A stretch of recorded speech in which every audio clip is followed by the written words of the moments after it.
Hey guys, ये संदीप सोनगढ़े। आप सभी का स्वागत है संदीप सर क्लासेस भोपाल के अंदर। और जो हमने एप्लीकेशन लॉन्च किया है आप लोग के लिए, उसका नाम है एग्जाम 247। एग्जाम 247 जो आप गूगल प्ले स्टोर से डाउनलोड कर सकते हो। इंडिया का एक ऐसा चैनल जहां पर कंपेरेटिवली अदर इंस्टीट्यूट से सबसे कम फी के अंदर हर एक क्लासेस अवेलेबल है। क्लियर? ओके। एंड डिपेंड करती सारी क्लासेस एग्जाम को टारगेट करते हुए, प्रीवियस ईयर पेपर को ध्यान में रखते हुए उतने टॉपिक में डिवाइड करके क्लासेस बनाई गई है। क्लियर? ओके। आज हम पढ़ रहे हैं मध्य प्रदेश की विभिन्न राजधानी। कल हमने पढ़े थे मध्य प्रदेश के जितने टाइगर प्रोजेक्ट है वो हमने पढ़े थे, ठीक है ना? ओके।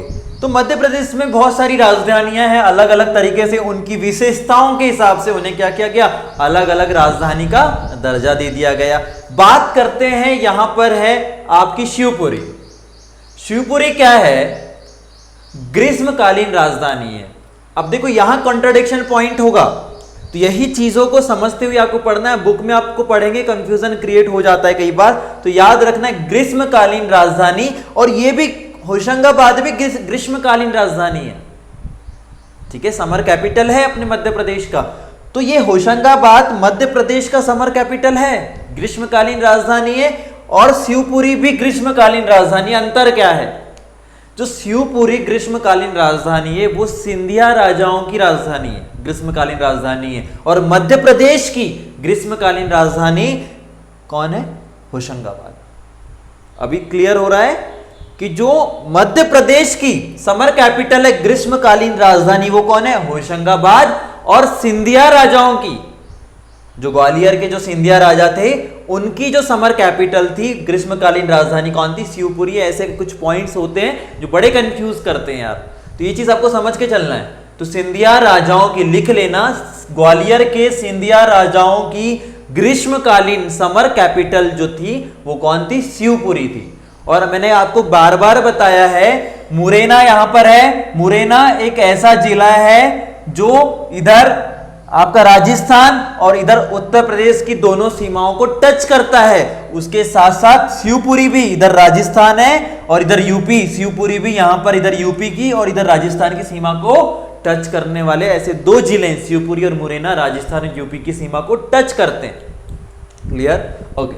देन नेक्स्ट छतरपुर की हम बात करते हैं। छतरपुर की बात करते हैं, आपको बुंदेलखंड ये पूरा एरिया था, आपको पता होगा। यहाँ पर खजुराहो में बहुत सारे मंदिर हैं, बहुत सारे स्थापत्य कला की राजधानी जिसे हम कहा जाता है, आर्किटेक्चर कैपिटल हम जिसे कह सकते हैं। छतरपुर में कौन क्या है? खजुराहो। खजुराहो बहुत फेमस प्लेस है।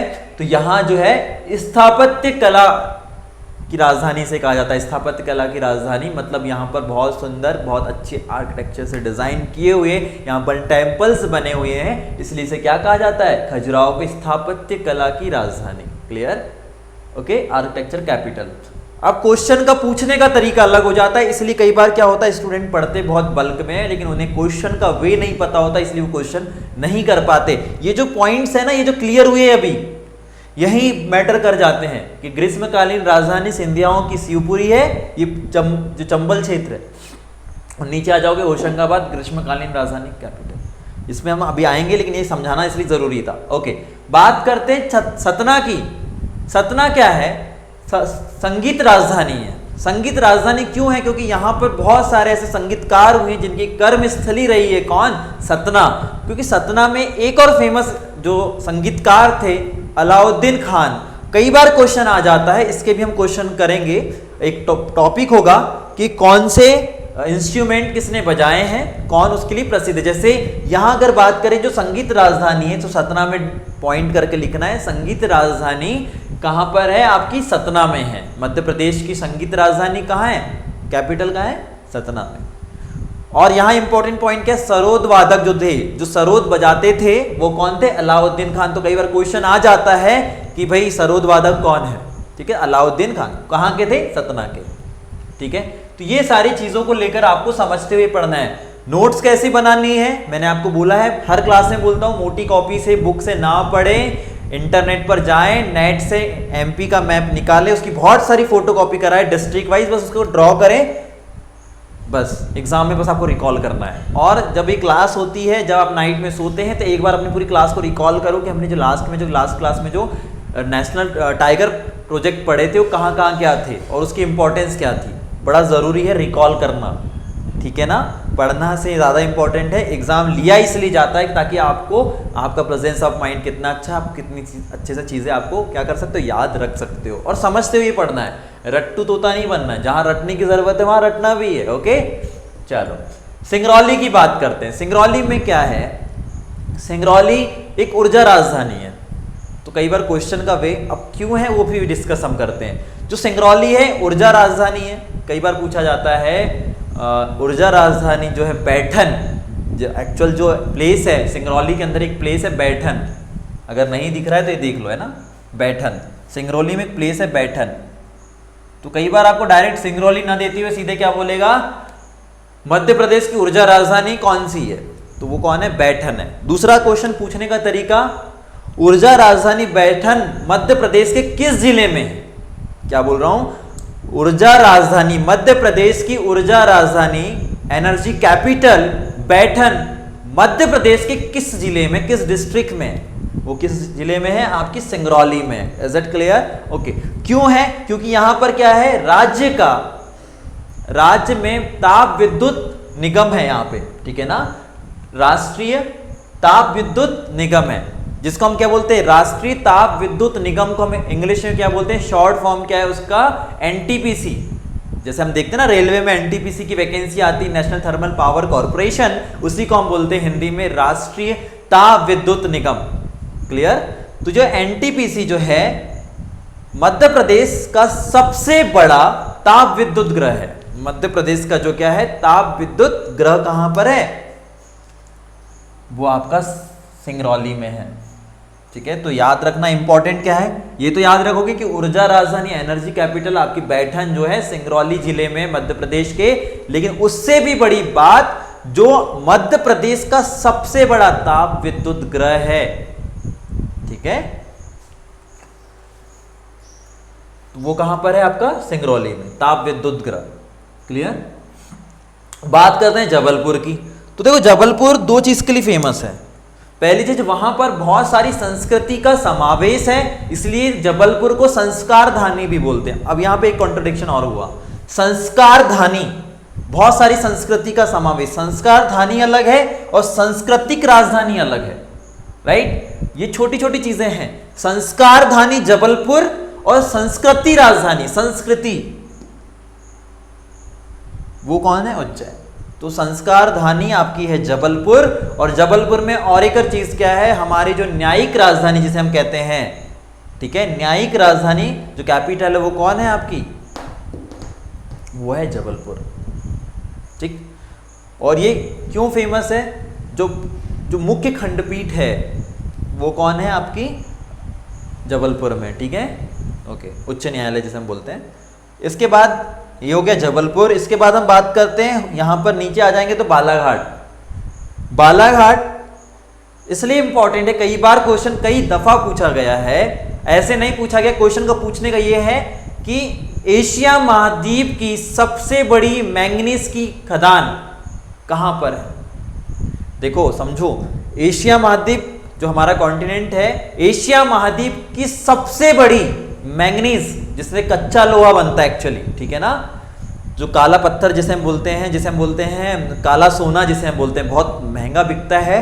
तो जो मैंगनीज है, जो बालाघाट जो है एशिया महाद्वीप का सबसे बड़ा मैंगनीज खदान है, वो कौन है, बालाघाट, जिसे हम क्या बोलते हैं, मैंगनीज कैपिटल, मैंगनीज की राजधानी। और बालाघाट एक ऐसा जिला है, इधर महाराष्ट्र और इधर छत्तीसगढ़, नीचे क्या है महाराष्ट्र, इधर क्या है छत्तीसगढ़, दोनों की सीमा के बीच क्या बना रहा है, बाउंड्री बनाता है, ठीक है, ओके। होशंगाबाद मैंने आपको जैसा कि बता दिया है, जिसमें एक पॉइंट मैंने बताया था, ये मध्य प्रदेश की ग्रीष्मकालीन राजधानी है, समर कैपिटल है। और ये जो शिवपुरी है वो किसकी है, ओनली सिंधिया राजाओं की ग्रीष्मकालीन राजधानी है। और होशंगाबाद एक और चीज के लिए फेमस है, सेकंड पॉइंट इसी में डालना।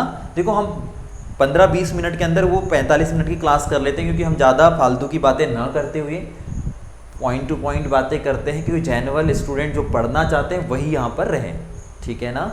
जो हमारे एप्लीकेशन है उसमें भी हम सिस्टमेटिक एग्जाम को लेकर ही पढ़ाया जाता है, ओके। यहाँ पर क्या है, टूरिज्म कैपिटल है, एक प्रकार से ये पर्यटन राजधानी है। होशंगाबाद आप देखते हो पचमणी जो एरिया है, एक्चुअली पचमणी कहलाएगा यहाँ पर, पचमणी आप इसको लिख सकते हैं, ठीक है ना, तो आप इसको पचमणी कर लेना, राइट। तो ये जो पचमणी जो है होशंगाबाद जो है, पचमणी जो है होशंगाबाद में है, तो पर्यटन जो कैपिटल टूरिज्म पचमणी में बहुत लोग आते हैं। और आपको जानकर एक चीज़ खुशी होगी, जो आपकी जो डॉक्टर राजेंद्र प्रसाद जो हमारे देश के राष्ट्रपति रहे, वो अपने अंतिम दिनों में मध्य प्रदेश के पचमणी में वहाँ पर कुछ दिन उनने रहा, जब वो बीमार थे तो पचमणी में वो रुके थे। वहाँ पर एक प्लेस है राजेंद्र गिरी, राइट, एक नाम वहाँ पर दिया गया राजेंद्र गिरी। क्यों? क्योंकि प्राकृतिक दृष्टि से बहुत ही वातावरण के अनुकूल वहाँ का जो नेचर है बहुत ही शुद्ध है, पवित्र है। इस वजह से वहाँ पे शुद्ध हवाएं, पानी बहुत मिनरल्स क्वालिटीज़ वाला है, ठीक है। तो इसलिए पचमणी में लोग जाते हैं और कुछ टाइम बिता कर आते हैं। तो पर्यटन जो टूरिज्म प्लेस है वो आपका क्या है, होशंगाबाद का पचमणी, ठीक है। पर्यटन कैपिटल है, टूरिज्म कैपिटल है, ठीक है ना, पर्यटन राजधानी। क्लियर, समझते हो, ये पढ़ना है कोई भी चीज को। भोपाल जो है, भोपाल हमारी मध्य प्रदेश की राजधानी है, ठीक है, कैपिटल ऑफ एमपी कौन है, भोपाल। जब छत्तीसगढ़ हमारे से, छत्तीसगढ़ तो 2000 में अलग हुआ, सन 2000 में, लेकिन जब गठन हुआ था हमारे मध्य प्रदेश का 1 नवंबर 1956, 1 नवंबर 1956 में जो मध्य प्रदेश का गठन हुआ था, तो वो उस टाइम पे जो हमारे मध्य प्रदेश की कैपिटल थी, और आज भी जो है वो भोपाल ही है। अब एक चीज़ आपको बताता हूँ, ये मध्य प्रदेश की 16 लेक्चर है, 16वां लेक्चर है। आप एप्लीकेशन में पढ़ रहे हो या यूट्यूब पे, ठीक है, तो ये 16 लेक्चर है।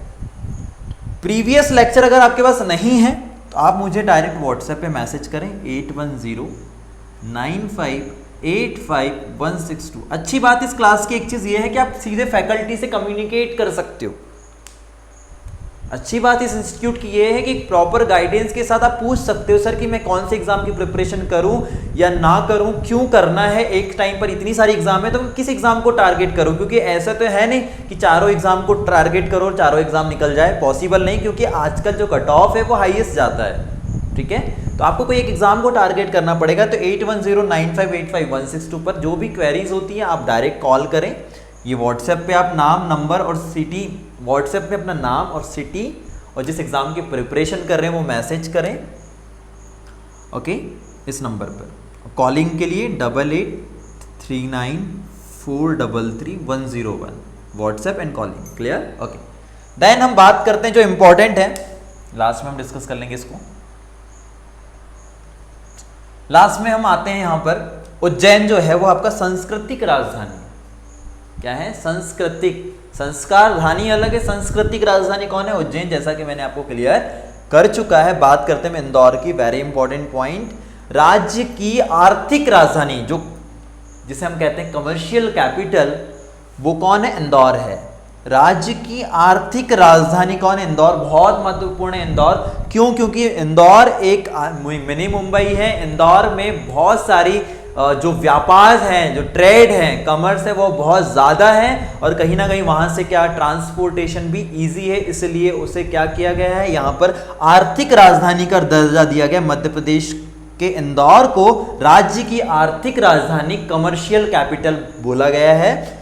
दूसरा बहुत इंपॉर्टेंट इसलिए है, मैंने आपको बोला ट्रांसपोर्टेशन इजी है, यहाँ से आपका जो विमान, जो आपके फ्लाइट्स हैं वो यहाँ पर जा सकती हैं, तो हर एक चीज़ तरीके से, स्टेडियम से यहाँ पर, इसलिए इसको स्पोर्ट्स कैपिटल का भी दर्जा मिला। तो इंदौर बहुत महत्वपूर्ण है। तो राज्य की स्पोर्ट्स कैपिटल, खेल राजधानी भी क्या है, आपकी इंदौर है। उसके बाद करते हैं राज्य की औद्योगिक राजधानी, मैंने अभी थोड़ी देर पहले बताया था, बहुत सारी इंडस्ट्रीज, आप चले जाओ देवास साइड चले जाओ, है ना, आप चले जाओ आपका इंदौर में मऊ के आगे चले जाओ, या फिर इंदौर में आप पीतमपुर चले जाओ, तो बहुत सारी इंडस्ट्रीज वहाँ डेवलप है। इसलिए राज्य की जो औद्योगिक राजधानी, इंडस्ट्रियल कैपिटल जिसे कहा जाता है, वो भी क्या है, इंदौर है। इंदौर बहुत महत्वपूर्ण है। उसके बाद बात करते हैं राज्य की सूती वस्त्र उद्योग, ठीक है, राज्य की सूती वस्त्र उद्योग राजधानी कौन सी है, वो भी इंदौर है। जो स्टेट की जो क्या है, कॉटन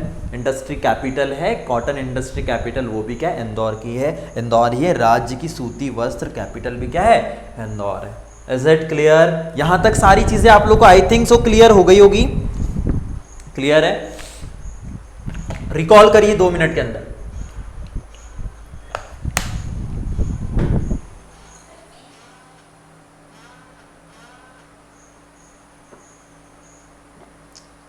रिकॉल कर लीजिए जल्दी से। ओके,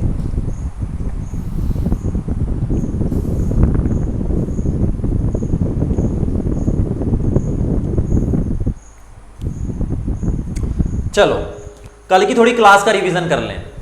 कल की थोड़ी क्लास का हम रिवीजन कर लेते हैं। जो टाइगर प्रोजेक्ट हमने कल पढ़ा था, जो 15th लेक्चर था हमारा, और जो जिन्हें प्रीवियस क्लासेस नहीं मिली है व्हाट्सएप करें इस नंबर पर, और ये एप्लीकेशन डाउनलोड करें एग्जाम 247, ठीक है ना? 8109585162, ठीक है? इस नंबर पे व्हाट्सएप करें अपने नाम, सिटी और जिस एग्जाम की प्रिपरेशन करें प्रॉपर गाइडेंस के साथ, ठीक है? ओके, तो टाइगर प्रोजेक्ट हमने जो लास्ट क्लास में पढ़ा था, तो हमारे आपसे पता है, आपको पता है कि वन्य प्राणी जो अधिनियम है, वर्ल्ड लाइफ एक्ट है, जिससे हर एक प्रकार के पशु पक्षियों का संरक्षण किया जाता है। ओवरऑल इंडिया की बात करें, not for MP, overall India वन्य जीव अधिनियम, एक करंट से क्वेश्चन आ जाते हैं कई बार ये फैक्चुअल चीजें होती है जिससे क्वेश्चन आते हैं। जो वन्य जीव अधिनियम है, वन्य प्राणी अधिनियम है, जो संरक्षण करता है सारे पशु पक्षियों का, जो वाइल्ड लाइफ एक्ट है, वो 1972 1972 में जो हमने लास्ट क्लास में पढ़ा था, रिकॉल करें एक बार। फिर हमने एक देखा था जो बाघों का जो संरक्षण करने के लिए पूरे राष्ट्र के अंदर जो टाइगर प्रोजेक्ट योजना बनाई गई थी, आपको बताया था मैंने, जो टाइगर प्रोजेक्ट योजना बनाई गई थी 1 अप्रैल 1973, 1 अप्रैल 1973 में बनाई गई थी। आप रिकॉल करें अपनी क्लासेस। मध्य प्रदेश में टोटल टाइगर प्रोजेक्ट कितने हैं? 7 है। कितने हैं? 7, जिसमें से जो टाइगर 6 जो टाइगर प्रोजेक्ट है वो नेशनल पार्क में बनाए गए हैं, और एक टाइगर प्रोजेक्ट एकमात्र जो है वो अभ्यारण्य में बनाया गया है, सेंचुरीज में बनाया गया है। क्लियर? ये चीज भी क्लियर हो गई। जो कि क्या है, जो अभ्यारण्य है वो कौन सा है? रातापानी अभ्यारण्य जो है रायसेन में है। क्लियर? क्लियर है इतना? ये एक मात्र सेंचुरी है जिसमें हमने क्या किया, टाइगर प्रोजेक्ट बाघों के संरक्षण के लिए किया गया। ओके, पूरे देश का पहला टाइगर प्रोजेक्ट जो लॉन्च किया गया था वो मंडला के कान्हा किसली नेशनल पार्क में किया गया था। कान्हा के नेशनल पार्क में, किसली नेशनल पार्क में किया गया था, जो मैं मंडला में है। जो आपके जो 6 टाइगर प्रोजेक्ट, जो नेशनल टाइगर प्रोजेक्ट जो है वो किस में है? नेशनल पार्क में है, और एक सेंचुरीज में। टोटल 7 ऐसे नेशनल पार्क है। आपको बताया गया था अंतर्राष्ट्रीय बाघ दिवस 29 जुलाई 29 जुलाई को मनाया जाता है। ये करेंट का क्वेश्चन है। केंद्र सरकार द्वारा अंतर्राष्ट्रीय बाघ दिवस 29 जुलाई को मनाया जाता है। क्लियर? मैंने कल क्लास में बताया था। जो फिर बांधवगढ़ राष्ट्रीय उद्यान कहाँ पर है? बांधवगढ़ राष्ट्रीय उद्यान ऑल्सो टाइगर प्रोजेक्ट कहाँ पर है? आपका यहाँ पर उमरिया पड़ता है, वहाँ पर है। पेंच राष्ट्रीय उद्यान कहाँ पर है? इधर सिवनी छिंदवाड़ा, ठीक है? तो सिवनी में पेंच टाइगर प्रोजेक्ट और राष्ट्रीय उद्यान कहाँ पर है? सिवनी में है। और बात करें पन्ना टाइगर प्रोजेक्ट, पन्ना यहाँ पर है, सतना पन्ना, तो वो कहाँ पर है? सतना में है। इसी तरीके से सारे प्रोजेक्ट आपको करने थे। सतपुड़ा टाइगर प्रोजेक्ट है होशंगाबाद में। इसी तरीके से हमने सारे टाइगर प्रोजेक्ट हमने ऑलमोस्ट कल हमने कवर किया था। ओके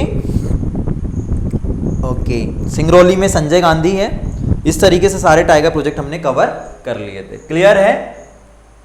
तो इस तरीके से क्लासेस सारी रिवाइज करते चलें। प्रीवियस क्लासेस देखें, मैथ्स की भी क्लासेस देखें। अच्छा लगे तो मैक्सिमम लोगों तक पहुंचाएं। और आप लोग को मैंने कल जो कहा था कि जेल प्रहरी जैसे हर एग्जाम को टारगेट करते की क्लासेस, पीएससी हो, हर एक एग्जाम के लिए स्टेट में जितनी वैकेंसीज है स्टेट से रिलेटेड हो, सारी एग्जाम के लिए मैंने आपको कहा था एग्जाम 247 जो एप्लीकेशन, इसका एकमात्र उद्देश्य है, बहुत सारे स्टूडेंट आज अलग अलग इंस्टीट्यूट जो बिजनेस कर रहे हैं, अलग अलग एग्जाम के लिए, पुलिस के लिए अलग कॉस्ट रख रहे हैं, जेल प्रहरी के लिए अलग कॉस्ट रख रहे हैं, पटवारी आएगी उसकी अलग कॉस्ट है, एसआई आएगी उसकी अलग कॉस्ट है। एग्जाम 247 का एकमात्र उद्देश्य ये है कि एक स्टूडेंट जो एक फी पे कर सकता है, अफोर्ड कर सकता है, उसी से फी नहीं ली जाती।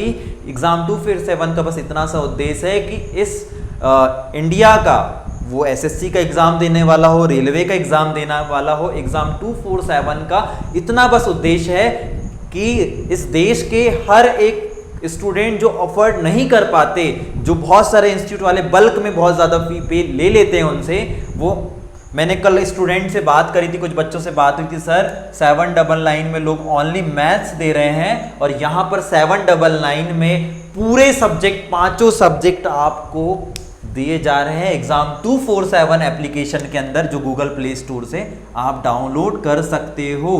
247 799 में सारे कोर्सेज आपको मिल जाएंगे एग्जाम 247 में। कोई भी क्वेरी आप डायरेक्ट आप इस नंबर पर मैसेज कर दें, ठीक है। क्लासेस के लिए, डेमो के लिए इस नंबर पर मैसेज करें, सारी चीजें आपको मिल जाएगी। जो लास्ट डेट है कुछ बच्चों की, सर अभी कृष्ण जन्माष्टमी थी, 15 अगस्त की छुट्टियां पड़ गई तो कुछ बच्चे फी पे नहीं कर पाए थे, इसलिए हमने जो लास्ट डेट रखी 17 अगस्त रखी है। 17 अगस्त तक आपको पे करनी है, उसके बाद जो फी होगी 1499 रुपये हो जाएगी। ओके, जो 17 अगस्त है लास्ट डेट है। क्लियर?